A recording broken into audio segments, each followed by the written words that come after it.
Bien, hermanos, vamos a comenzar. Vamos a ponernos en presencia de Dios, en nombre del Padre, del Hijo y del Espíritu Santo. Amén. Te damos gracias, Padre Santo, por permitirnos una vez más estudiar las Sagradas Escrituras. Gracias por tu bendita palabra que llega a nosotros hoy y gracias por la presencia de estos hermanos aquí, Señor. Yo te ruego que tu Espíritu Santo llene sus corazones y mentes y les permita recibir esta sabiduría y sobre todo ponerla por obra, Señor nuestro. Rogamos todo esto en el nombre de tu Hijo Jesús. Amén, Señor.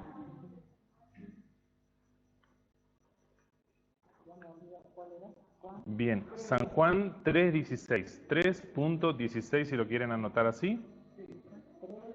Punto 16. ¿Qué quiere decir eso? Que está en el Evangelio según San Juan, la cita bíblica, en el capítulo 3 de ese Evangelio, precisamente en el verso 16. Así lo vamos a encontrar. De paso aprendemos también, porque la Biblia tiene un método para poder encontrar los versos. Si no, uno dice, ¿dónde está el versículo que dice tal cosa? Esos números no son parte del texto bíblico, pero son un agregado que hicieron los editores.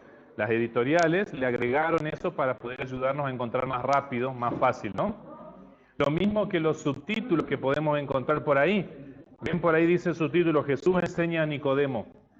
Eso no es parte del texto sagrado. Esos son agregados que hicieron los editores también para ayudarnos a nosotros a encontrar más fácil, ¿no? Entonces, cuando vamos a leer la Biblia, no hace falta leer esos títulos, ¿no es cierto? No es como un cuentito que uno dice, moraleja del viento sonda, y empieza a leer el cuentito. No, no hace falta porque eso es un agregado posterior, eso no es precisamente texto bíblico, no es palabra de Dios. Entonces yo quería hacer ese repasito, que tengamos en cuenta San Juan 3.16, memoricémoslo, guardémoslo en nuestro corazón, en nuestra mente, que vaya con nosotros siempre. Porque de tal manera amó Dios al mundo que dio a su Hijo unigénito, para que todo el que cree en Él no se pierda, sino que tenga vida eterna. Cuando dice unigénito, está diciendo el único que fue engendrado de Dios, que nació de Dios. Nosotros somos hijos de Dios por la fe, porque somos criaturas de Dios y luego recibimos la fe y así somos adoptados como sus hijos. Sobre todo en el bautismo justamente somos adoptados, ¿no? Ahí tenemos el hecho puntual de adopción de Dios y pasamos a ser miembros de su familia. Pero el unigénito Hijo de Dios es Cristo Jesús y Él no fue creado nunca, Él nació del seno mismo del Padre. Perfecto. Entonces ahora vamos a seguir con los versículos que van desde el 22 hasta el 36 y ahí vamos a terminar el capítulo 3 del Evangelio según San Juan. Versículos 22 hasta el 33. Serían los números chiquitos.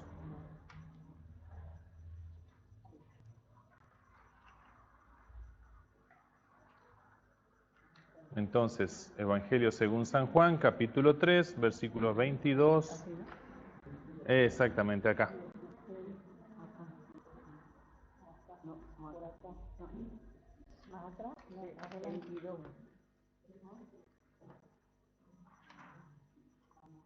Al otro lado, sí.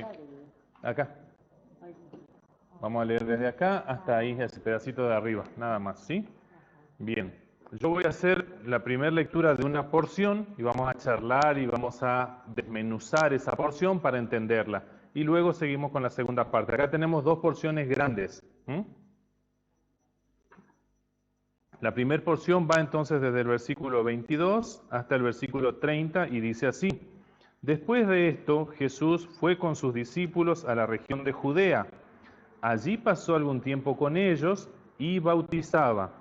También Juan estaba bautizando en Enón, cerca de Salín, porque allí había mucha agua.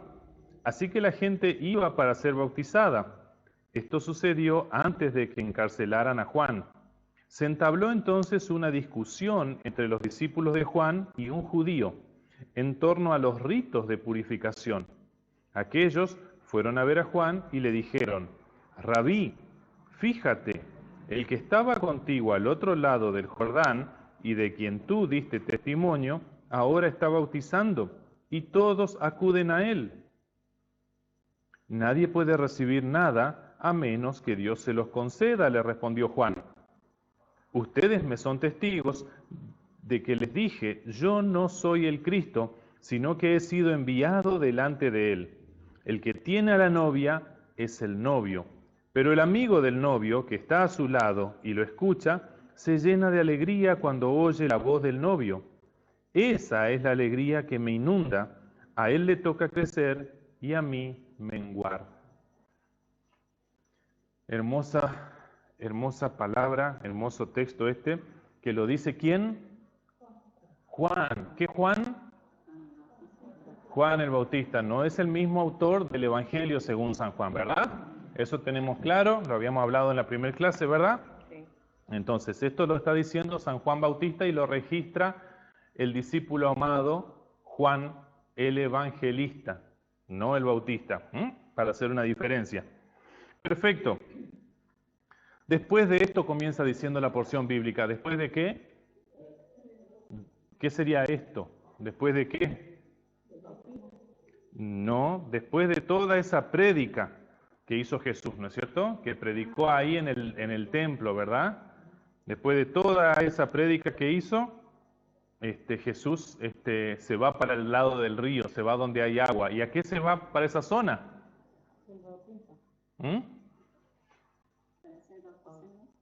No, ya estaba bautizado, justo ya pasamos ese texto, ¿no es cierto? Ahora se va él a bautizar con sus discípulos. ¿Y no les parece esto algo raro? Como que se va a hacerle la competencia a Juan. ¿No estaba Juan por ahí bautizando? Y de hecho leímos en el texto que como que se produce ahí una discusión entre los discípulos. Che, ¿cómo, maestro, cómo está bautizando ahí también? Pues si vos lo bautizaste a él y ahora te deja de lado y se manda solo, se corta solo, está haciendo su propio negocio y vos, ¿qué haces? Te está sacando gente, ¿no ves que todos se van para el lado de él? Sí.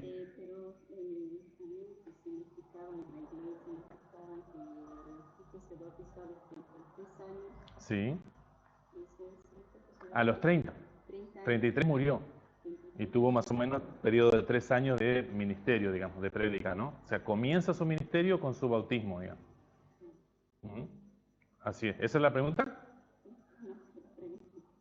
Entonces, ¿qué está pasando? Y nosotros cuando leemos la Biblia tenemos que tratar de ver a ver qué está pasando para entender. ¿Por qué? Porque ahí hay riqueza, ahí hay sabiduría de Dios para nuestras vidas, que es alimento del alma, alimento de nuestro espíritu, ¿verdad? Entonces eso es lo que tenemos que tratar de hacer, ese ejercicio mental de ver qué está pasando. Y si me doy cuenta de que algo está pasando, la pregunta siguiente es ¿y por qué pasa eso?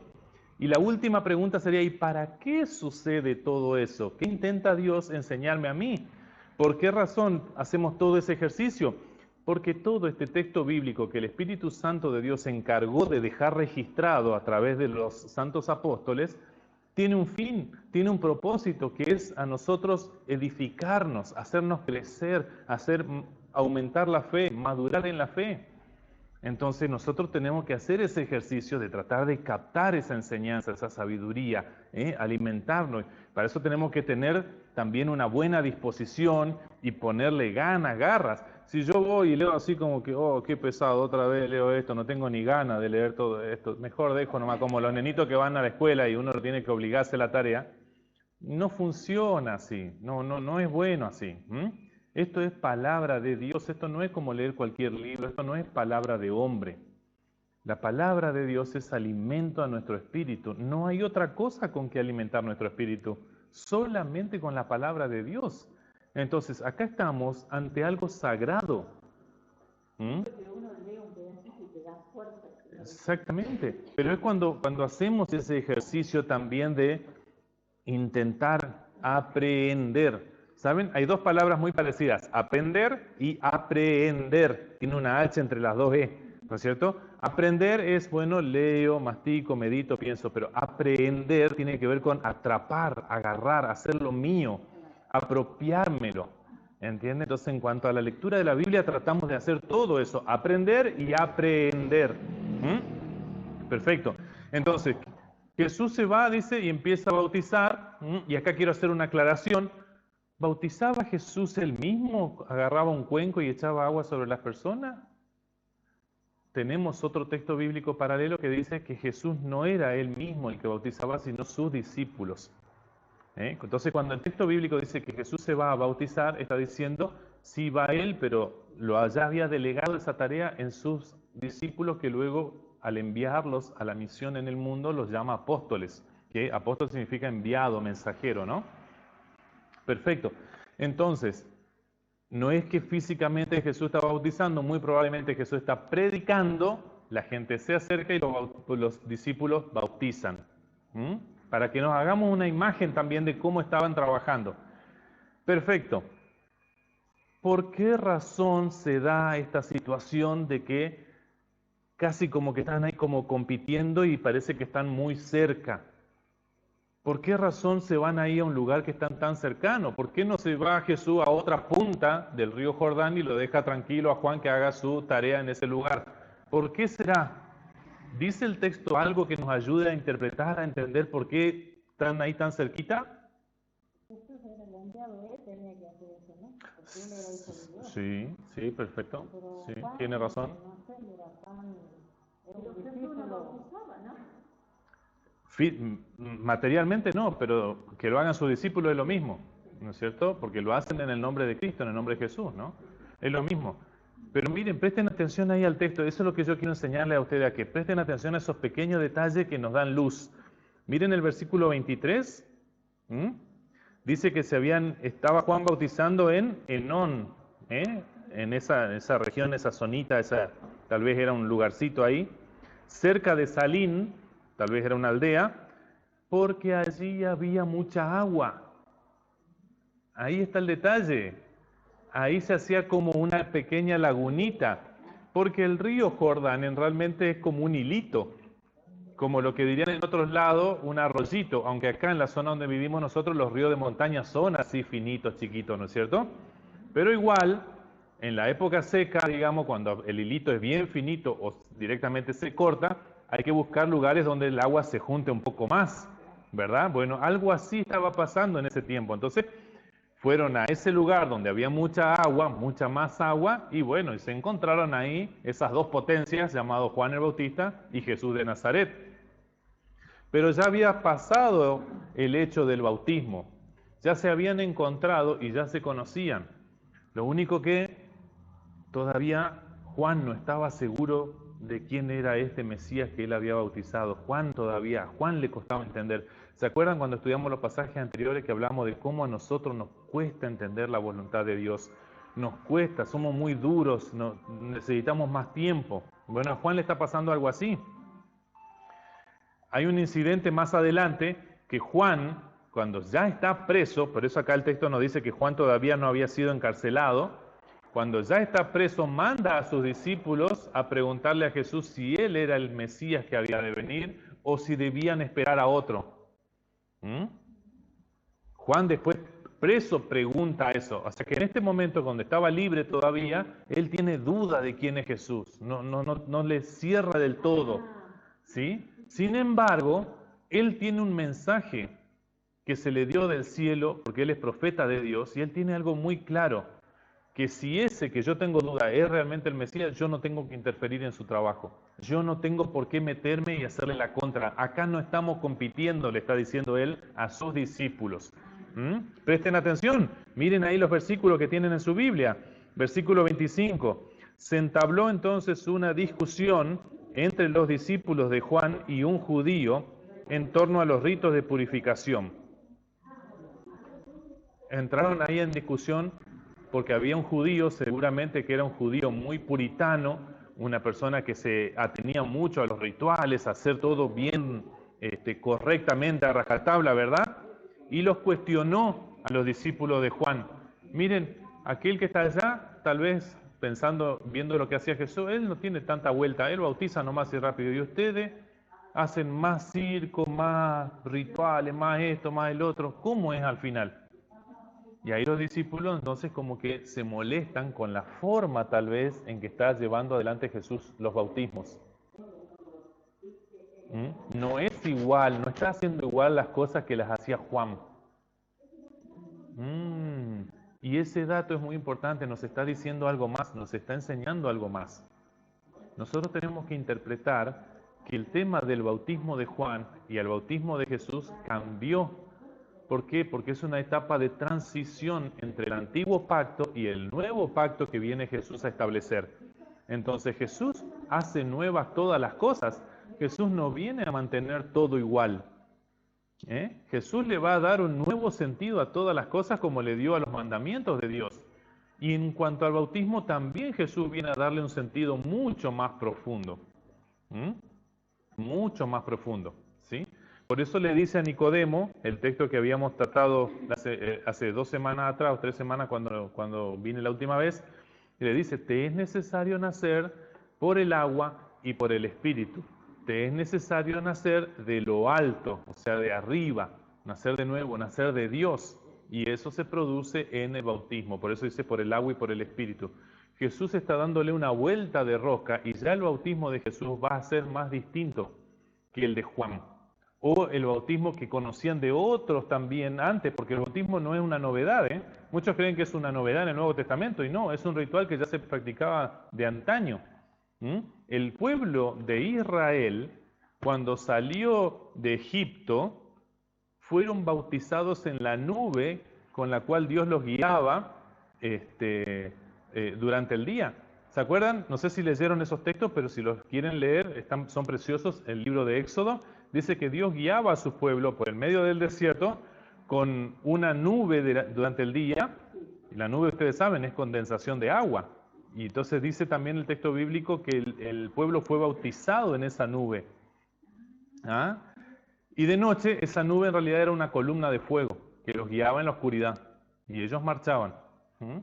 Así los guió Dios, ¿verdad? Entonces, no era algo nuevo, pero Jesús sí viene a hacer nuevas todas las cosas. Por lo tanto, es muy probable que haya diferencia en la forma ritual. Y viene este judío y le plantea a los discípulos de Juan, che, pero aquel no hace lo mismo, y mira la cantidad de gente que junta, ¿por qué se van todos con él? Y vienen los discípulos y ¿qué hacen? Le tiran la bronca a su maestro, Juan el Bautista. Le dicen, maestro, mira cómo está el otro ahí. ¿Qué le dice Juan? Vayan ya y sáquenlo corriendo, que este es nuestro territorio. ¿Así le dice? ¿O qué leen ustedes en sus Biblias? No me hagan caso a mí, ustedes tienen que leer la Biblia, ustedes tienen que hacerle caso a Dios. No, yo soy un maestrito nada más, pero yo me puedo equivocar y si yo digo macana, ustedes tienen que ir a la Escritura, no a mí. Por eso yo a veces les tiro esas cosas así, a ver si están atentos, si prestaron atención. Entonces se produjo ahí esa pequeña discusión, esa rencilla. Rabí, fíjate, el que estaba contigo al otro lado del Jordán, o sea, le están recordando el momento en que lo bautizó a Jesús, ¿no es cierto? Y de quien tú diste testimonio, que vos dijiste que era, ¿quién era? ¿Qué dijo Juan de Jesús? ¿Quién era? ¿Alguien se acuerda? Juan había dicho, he aquí el Cordero de Dios que quita el pecado del mundo. Lo presentó a Jesús como el Mesías, aun cuando él mismo no estaba convencido todavía. Juan mismo tiene sus dudas, pero él hizo lo que se le mandó a hacer, dar testimonio del Mesías, y lo dijo, y fue claro con la gente. Por eso ahora los discípulos de él le están recordando.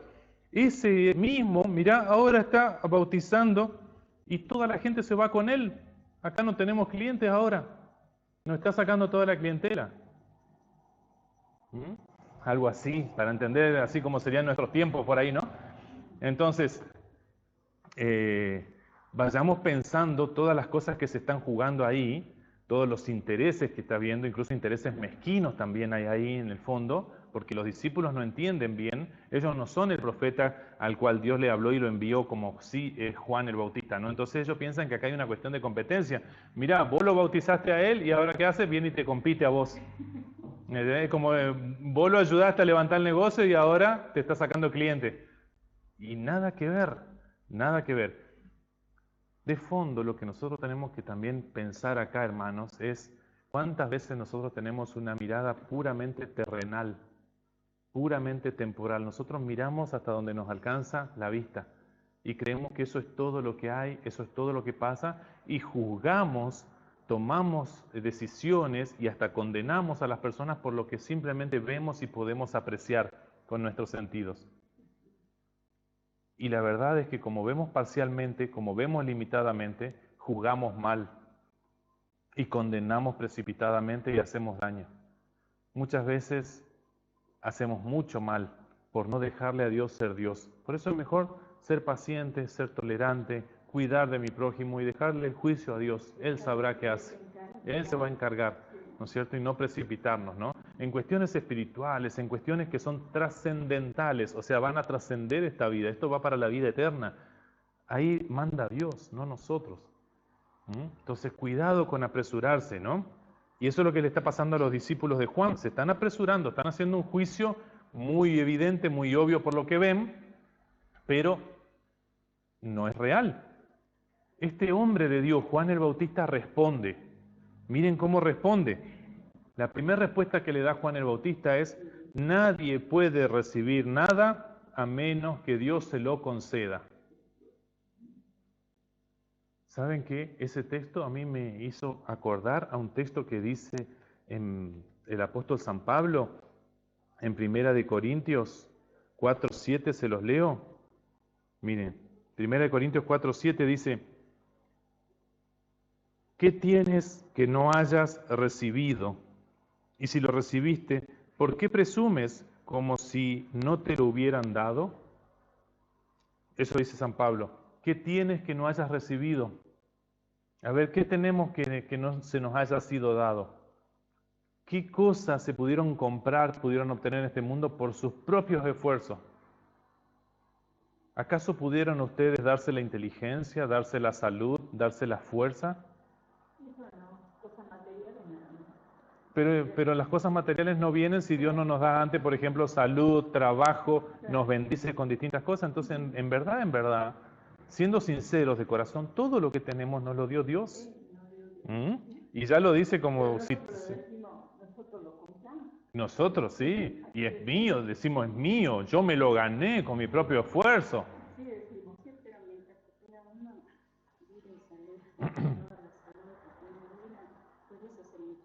¿Seguro?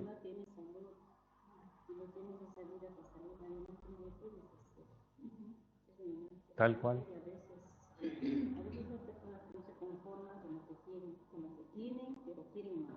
Claro. Entra la codicia a jugar ahí, ¿no? Sí.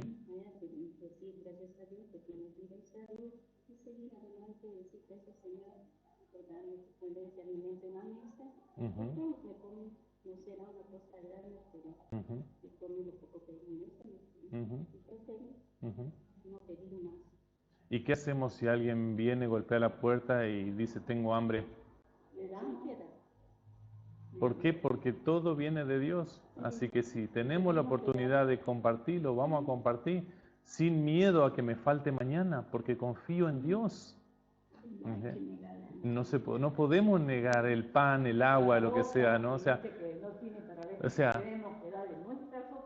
mañana será otro día y Dios va a seguir proveyendo, Dios va a seguir. Pero si yo me esquino, si yo me guardo, bueno, ahí entonces no estoy reconociendo que esto me lo dio Dios. Ese es el gran problema que tiene el ser humano. Porque hay muchos que dicen, no, hoy no tengo nada. Otro dice, no tengo ni para mí, le voy a dar al otro.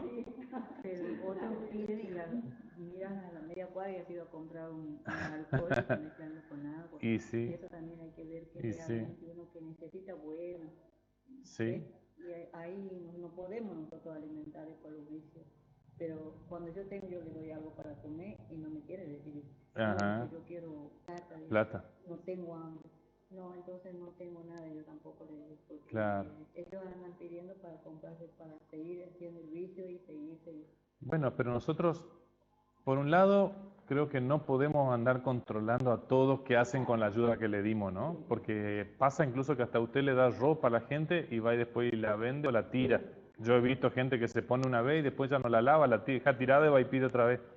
No importa, nosotros primero no podemos andar controlando todo, pero si en algún caso usted se da cuenta que pasa eso, usted es libre de decidir no darle más a esa persona y darle a otro que sí sabe que necesita y que va a usar bien.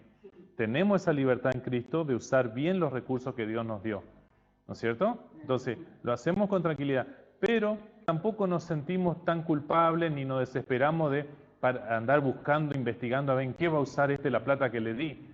No, si me doy, el Señor se va a encargar de hacernos ver. Y si me doy cuenta, ya sabré lo que tengo que hacer la próxima vez, punto. Pero le digo para estar tranquilos también nosotros en nuestra conciencia, ¿no?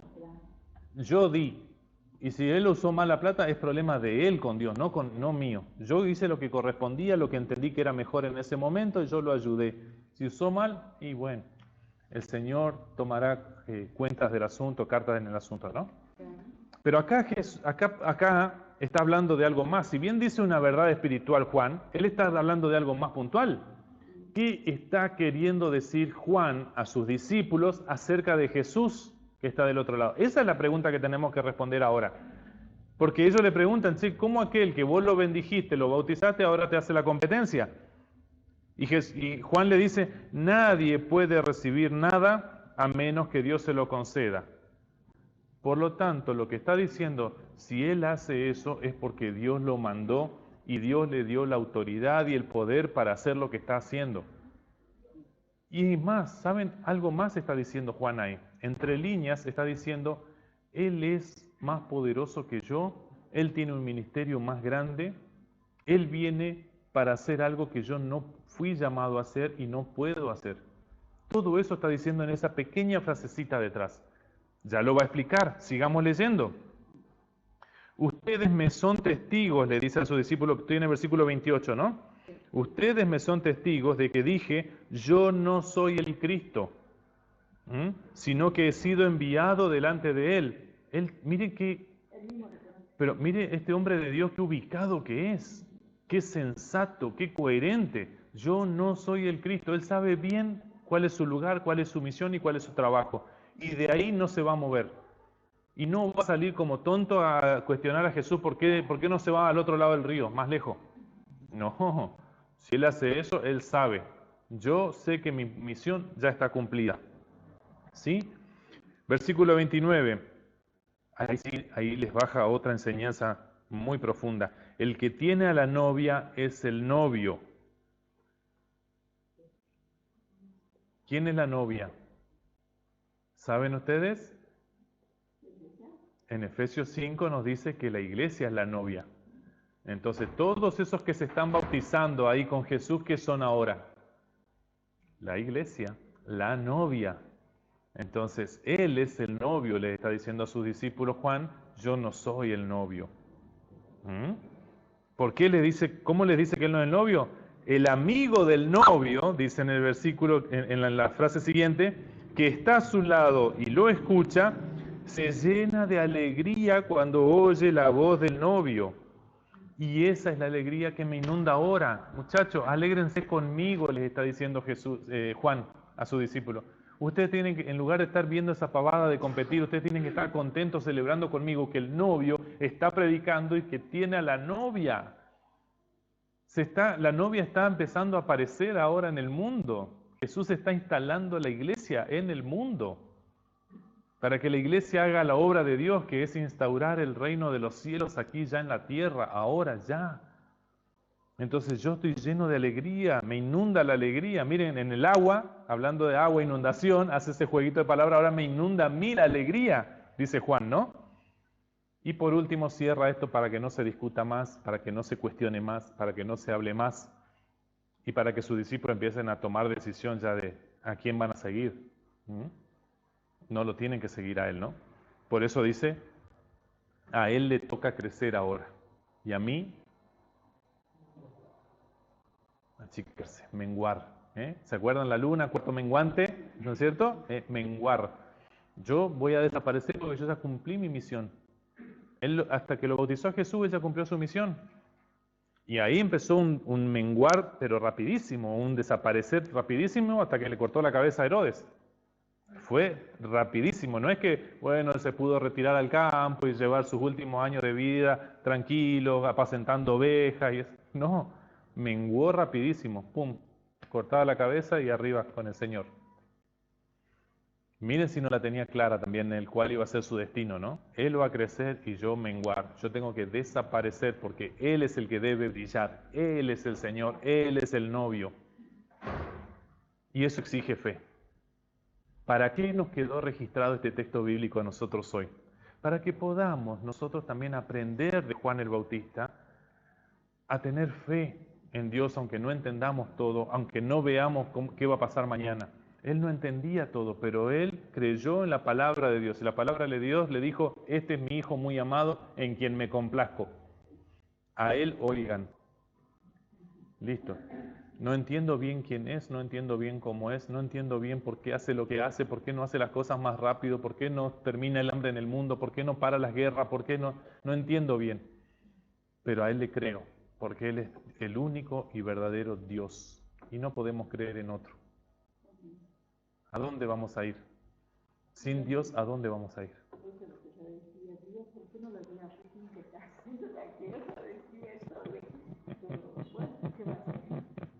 Y los otros no hacen la guerra, lo del otro lado, ¿no?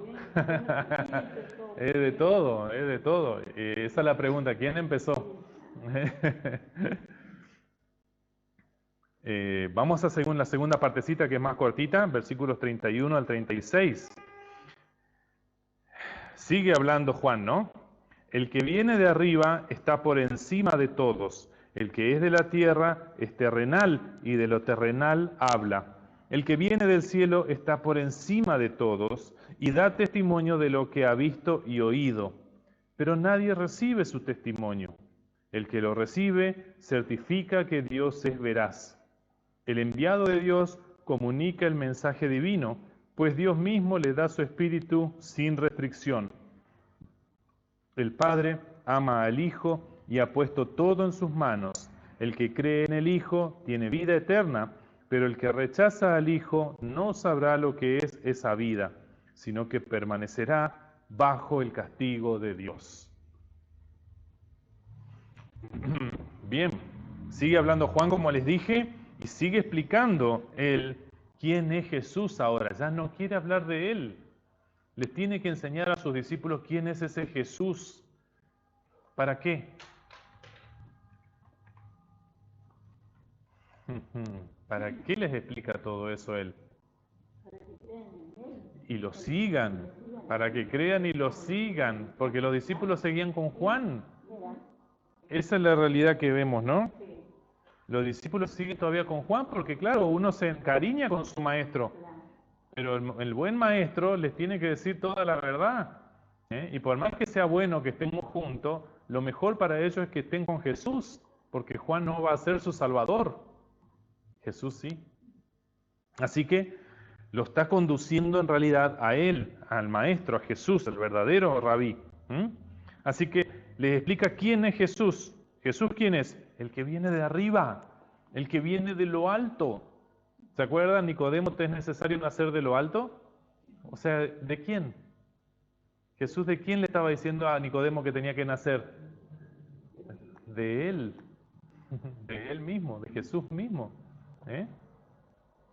Y del Padre y del Espíritu Santo, es lo mismo, porque Dios no se divide. Entonces, Él está por encima de todo, Él está por encima de mí mismo, por encima de ustedes, ¿sí? Nosotros somos terrenales, nosotros somos de la tierra, dice, y bueno, y hablamos de lo que vemos y entendemos, y generalmente nos vamos a equivocar porque entendemos todo parcialmente y erradamente. No podemos ver el todo de la situación. ¿Cuántas veces nos ha pasado en la vida que hemos metido la pata por decidir de una manera porque teníamos esos elementos a disposición, vimos esto, escuchamos lo otro, etcétera, y con eso decidimos? Y con el tiempo nos dimos cuenta que había una parte grande que no habíamos visto, que desconocíamos, que no nos enteramos y que la decisión fue un grave error. ¿Cuántas veces nos ha pasado en la vida eso? Y nos va a pasar todavía.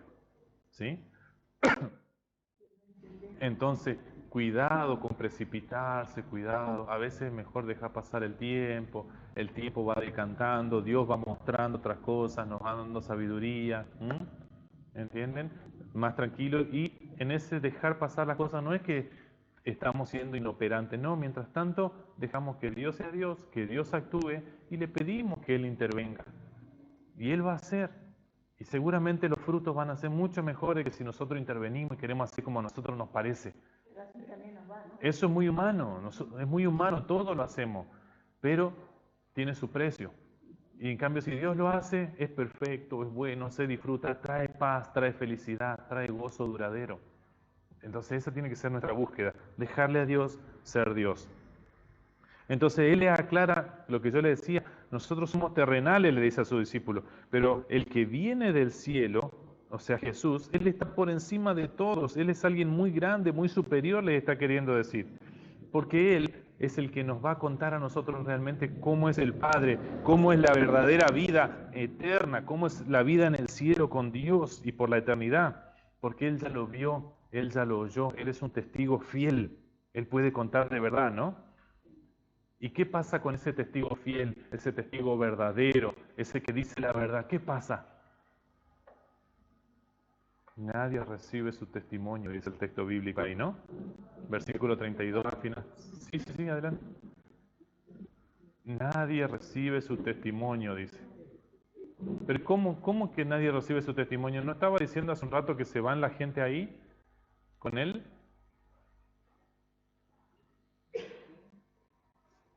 Y en una ciudad con 200.000 habitantes, que 50 se vayan con Jesús, ¿es mucho o poco? Muy poco. Por eso dice, nadie recibe su testimonio. La gran mayoría no lo quiere escuchar. A la gran mayoría no le importa. Eso es lo que está diciendo Juan. Le da tristeza, le da pena. Por ahí andaban dando vueltas líderes judíos que no querían convertirse, que no querían aceptar el mensaje de Jesús. Estaban buscando a ver cómo engañarlo. Ya de ese tiempo ya dice que había que sí, ¿no? Y ahora peor, porque usted va a la calle repartiendo la palabra del Señor y dice, no, yo soy atea. Así se dice. ¿Sí? No quiero decir, yo tengo mi Biblia, voy a la iglesia, no te quiero escuchar. Y bueno. En buena hora si lee la Biblia y va a la iglesia, ¿no? El tema es lo que no le interesa a Dios, ¿no? Ese es el problema. A veces puede ser que mienta, seguro. Sí. Así que muestra Juan su preocupación, su dolor ante que la gran mayoría, como ya le pasaba a él, ¿no? Porque si bien mucha gente iba al río Jordán a ser bautizada, la gran mayoría de las poblaciones aledañas no acudían, no iban, no querían recibir el mensaje, no querían arrepentirse de sus pecados, no querían dejar la mala vida y volverse a Dios. Ese es el punto, ¿no? Sigo. Pero dice, el que lo recibe certifica que Dios es veraz, que dice la verdad, ¿verdad? ¿Y quién es el que lo recibe? Bueno, todos esos que estaban ahí al lado de Jesús siendo bautizados, pero antes de eso, ¿quién? El mismo Juan. Porque cuando recibimos el don de la fe y no rechazamos, no negamos a Dios, somos sus hijos. Así que estamos certificando que Dios dice la verdad, de que el arrepentimiento salva y que Él ama porque perdona. Ama hasta lo sumo, perdona cualquier pecado. Versículo 34. El enviado de Dios comunica el mensaje divino, pues Dios mismo le da su espíritu sin restricción. ¿De quién habla? ¿De sí mismo habla Juan o habla de Jesús?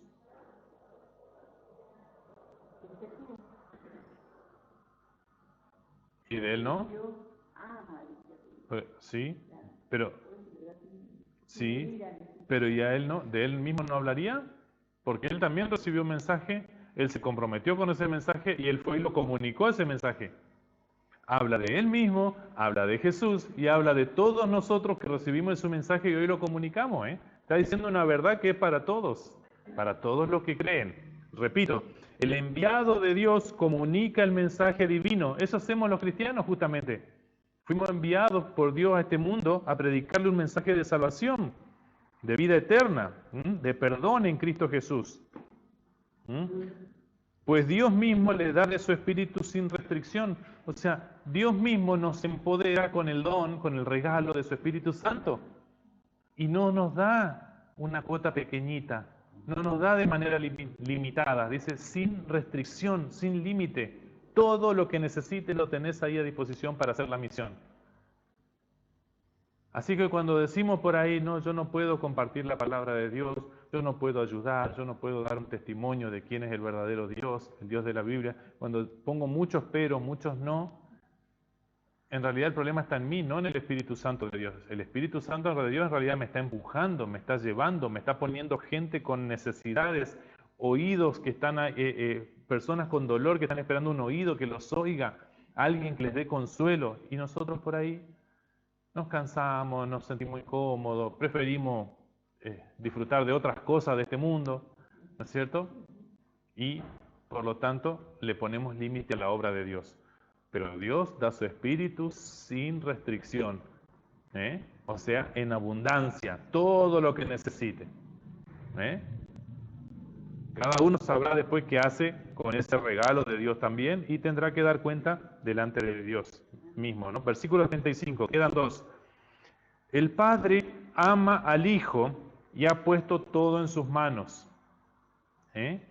O sea que el Hijo tiene ¿qué autoridad? ¿Qué grado de autoridad tiene el Hijo? Total, todo en sus manos, total. El Padre le puso todo en sus manos. Lo que está diciendo de fondo ahí, Juan, es, ojo, mucho cuidado con rechazar al Hijo. Y está advirtiendo, ¿no? Mucho cuidado con menospreciarlo. Porque este es enviado del Padre y tiene la autoridad que le dio el Padre, este tiene todo el poder. No quieran meterse con él. De hecho, lo hicieron igual y hoy la gente lo sigue haciendo igual en general. Tristemente se burla, hace cualquier cosa, ¿no? Pero él tiene toda la autoridad, todo el poder. Y acá viene el último versículo para el día de hoy. Fuerte, fuerte, fuerte. Palabra que golpea, palabra que tiene que llevar a una reconsideración de nuestras vidas, ¿no? El que cree en el Hijo, en ese Hijo que tiene autoridad, tiene vida eterna. Pero el que rechaza a ese Hijo, no solamente que no sabrá lo que es esa vida, sino que va a permanecer bajo el castigo de Dios. ¿Saben que este es el único texto, la única vez que aparece la palabra castigo en este Evangelio? El Evangelio según San Juan es el Evangelio del amor. Y nosotros siempre decimos, si hay amor no debe haber castigo. Esa es la lógica del ser humano, ¿no? No, como Dios si ama va a castigar. Acá habla de castigo. Habla del castigo eterno, no del castigo. Acá no hay castigo en la tierra, acá hay disciplina. Acá Dios disciplina, corrige para atraernos a Él otra vez. El castigo es el eterno, en el infierno. Eso es lo que está diciendo. Va a permanecer, o sea, es eterno ese castigo. ¿Sí? Para todo aquel que rechace al Hijo, para todo aquel que desprecie, menosprecie, no quiere tener nada que ver con el Hijo de Dios, Jesucristo nuestro Señor. Es fuerte la palabra que está diciendo Juan, y Juan ya lo tenía claro. Después Jesús se encargó de explicar esto abundantes veces, cantidad de veces, pero Juan mismo, el profeta de Dios, ya lo tenía claro y se lo enseña a sus discípulos, porque sus discípulos venían molestos con lo que estaba haciendo Jesús, acuérdense.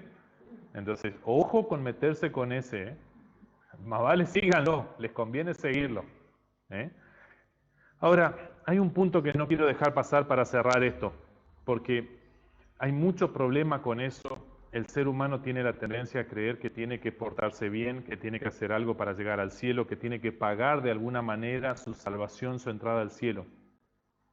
Y no se da cuenta el ser humano en su ingenuidad que al intentar hacer obras buenas, al intentar portarse bien, al intentar pagar de alguna forma su salvación, lo que está haciendo es ofender a Cristo. Porque hace innecesario el sacrificio de Cristo en la cruz. Estamos diciendo con esa actitud de querer nosotros ganarnos la entrada al cielo, estamos diciendo, Cristo, no te necesito. Moriste en vano porque yo me la puedo arreglar solo.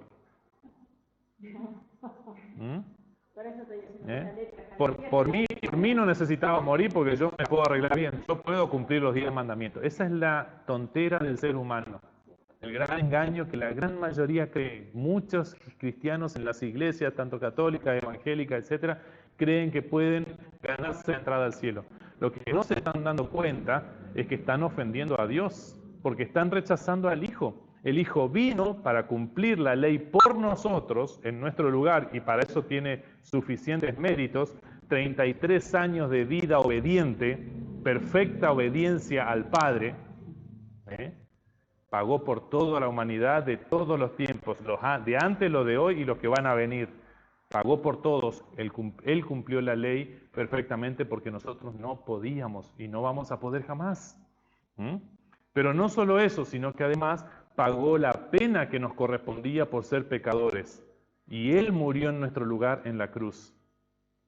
Así que bien dice Juan acá, que sabe muy bien y que él todavía no había visto al crucificado y no lo iba a ver porque le iban a cortar la cabeza. Él no iba a llegar a ver al crucificado. Entonces Juan, un hombre de Dios, sabe la verdad bíblica que saben todos los creyentes históricamente, desde Adán para acá, que solamente somos salvos por creer en el Hijo de Dios, en el Mesías, por confiar en los méritos de Él, por lo que Él hizo por nosotros, no por portarnos bien nosotros.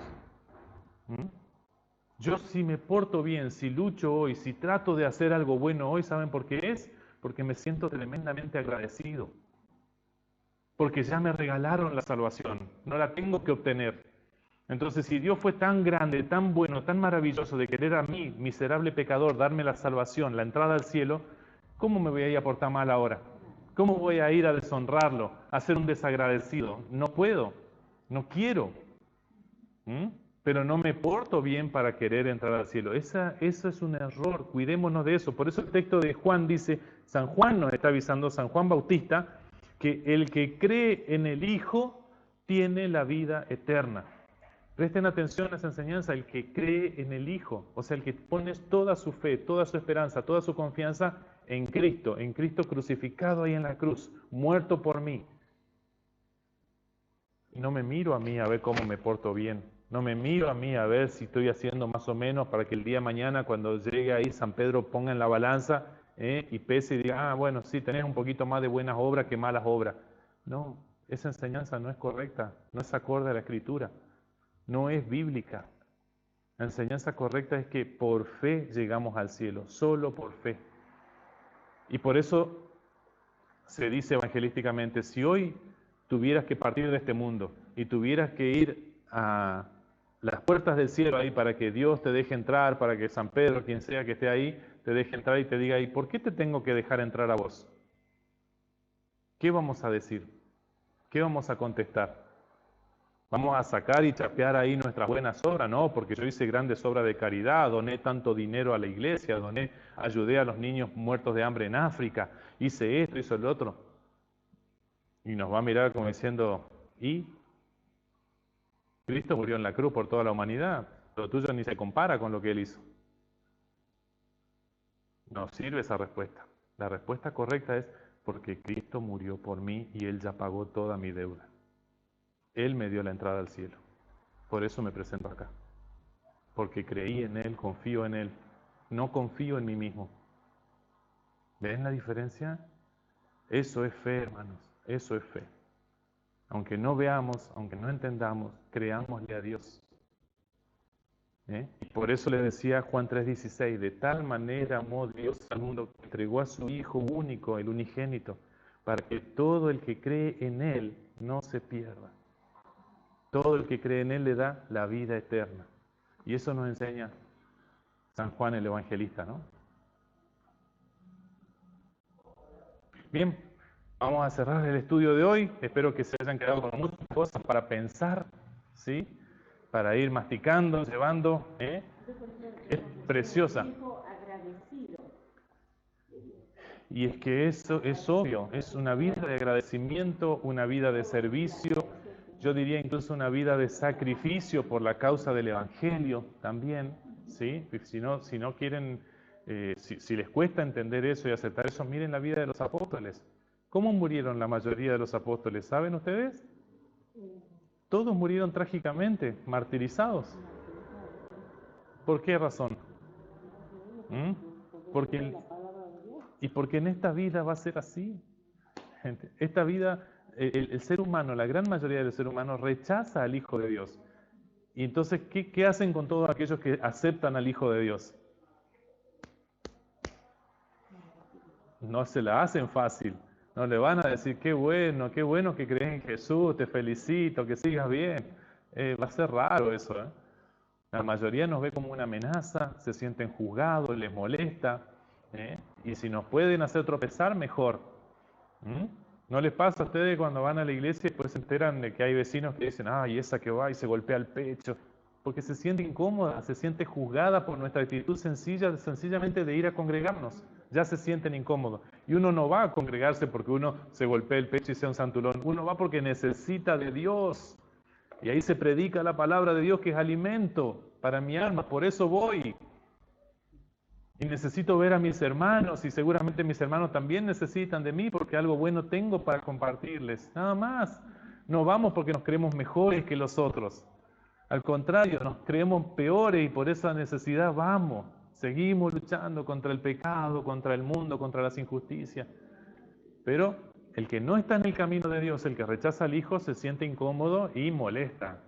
Nos devuelve de alguna manera, ¿no? Nos quiere hacer sentir mal. Si nos puede hacer caer de esa gracia, mejor todavía, más disfruta, ¿no? Está en nosotros ser astutos, ser inteligentes y perseverar en ese camino. Perseverar en la comunión unos con otros, en el partimiento del pan, dice Hechos de los Apóstoles, o sea, en la Santa Cena, en las oraciones y en la doctrina de los apóstoles, la enseñanza apostólica. Bien, hermano.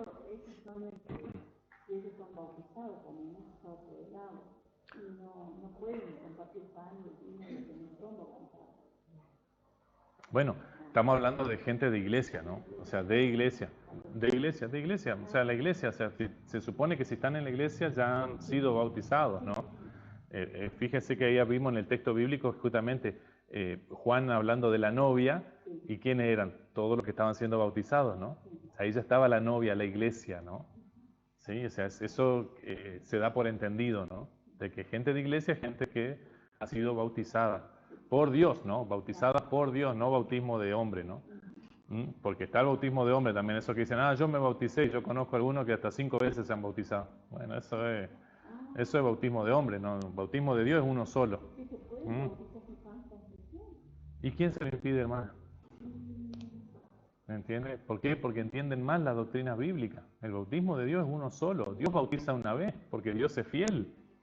Que usted se haya alejado de la iglesia no significa que después tenga que bautizarse otra vez. No, arrepiéntase y Dios lo va a perdonar de sus pecados. Pero Dios no falló en su pacto de salvarlo a usted, de adoptarlo como hijo. Usted se alejó. Bueno, si Dios lo hace, lo rescata y lo hace entrar en conciencia, entrar en razón, vuelva arrepentido que Dios lo va a perdonar, pero bautizarse otra vez no hace falta. O sea, ¿qué invalidó el primer bautismo? ¿Quién invalidó? Nadie lo invalidó. Dios es fiel. La obra que Dios hizo, Dios la mantiene. Y mientras estamos en esta vida, Dios va a hacer hasta lo imposible por rescatarnos. ¿Cierto? Pero el ser humano entiende mal y entonces hace mal. Y por eso le digo, hay gente que tiene ya récord de bautismo, ¿no? Pero son bautismos de hombre nada más. Hay que mojarse nomás para creer que estamos limpiando algo, ¿no? Y no les pasa nada. Y obvio que no. Obvio que no. Bueno, vamos a encomendarnos a las manos de Dios y les dejo la bendición también para esta semana, ¿sí? Quería preguntarle, ¿qué religión es la católica, la luterana? Nos dice ahí, la iglesia luterana es una iglesia católica, apostólica, evangélica. O sea, no tiene relación con Roma más que diálogo, no depende de Roma, ¿no es cierto? Pero es una iglesia católica, apostólica. Católico significa universal, o sea, de la enseñanza que enseñaron los apóstoles a todas las iglesias, apostólica por la enseñanza de los apóstoles que recibieron de Jesús, ¿no es cierto? Y evangélica porque predica el evangelio de Jesucristo, o sea, la salvación por fe y no por las obras, ¿sí? Que hay mucha gente que cree que se va a salvar por portarse bien, como le dije recién, ¿no es cierto? Entonces, la iglesia católica apostólica romana es la que viene de Roma, ¿no es cierto? Que es la primera que llegó acá con Colón y que conocemos todos, ¿no es cierto? Pero hay otras iglesias católicas como la ortodoxa, la griega, la rusa, ¿no es cierto? En Palestina, ¿no es cierto? Porque hubo un gran cisma en el año 1054. Después, si quieren, en otro momento les explico un poquito de historia, ¿no es cierto? Pero nosotros nos consideramos, sí, una iglesia católica de la catolicidad antigua, ¿no es cierto? De la más antigua, ¿no? La primera vez que yo participo, sí. Soy la católica romana, ¿ves? Bien. Sí, que es la mayoría de la gente aquí, ¿no es cierto? Que es lo que más se conoce, ¿no es cierto? Para contar en mi casa, yo tengo que saber a dónde estaba. Y ahora no hay acá una iglesia, por ejemplo, católica ortodoxa, porque en Salta hay, en la calle Pellegrini, hay una iglesia católica ortodoxa que viene del patriarcado de el Líbano, al lado de Siria, en la zona de Palestina, ¿no es cierto? La iglesia San Jorge se llama, ¿no? Yo sé que tienen comunidad acá porque yo lo conozco al padre Adolfo Barrio Nuevo, yo sé que él viene a predicar acá. Así que no, hay muchas iglesias católicas. Sí, sí, sí. No todas en comunión con Roma, pero hay. Nosotros somos de la iglesia luterana. Oramos y nos encomendamos a las manos de Dios. Bendito seas Dios y Padre nuestro por permitirnos estar aquí hoy reunidos.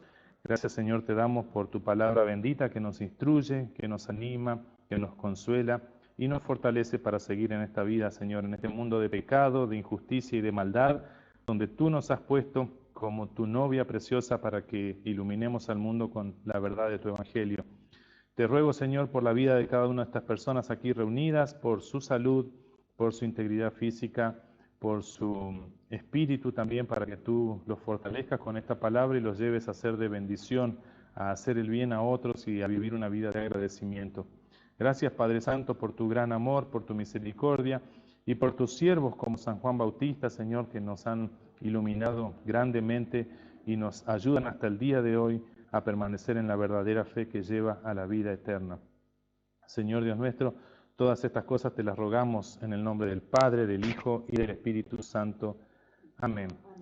Reciban la bendición, que el Señor te bendiga y te guarde, que el Señor haga resplandecer su rostro sobre ti y tenga de ti misericordia, que el Señor se vuelva siempre hacia ti y te conceda su paz. Amén.